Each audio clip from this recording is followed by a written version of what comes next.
திருவள்ளூர் மாவட்டம் பொன்னேரி அருகே உள்ள அரசு நடுநிலைப் பள்ளியில் சிதிலமடைந்து இடிந்து விழும் நிலையில் உள்ள கழிப்பறையால் மாணவர்கள் அதை பயன்படுத்த முடியாத சூழல் ஏற்பட்டுள்ளது.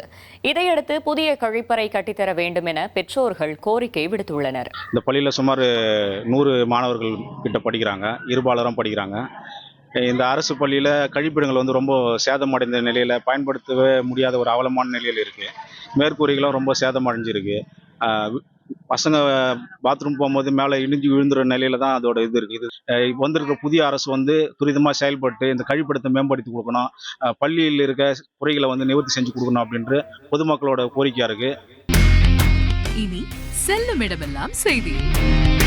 தந்தி டிவியின் வாட்ஸ்அப் சேனலை ஃபாலோ பண்ணினா செல்ல இருக்கும் இடமெல்லாம் செய்தி.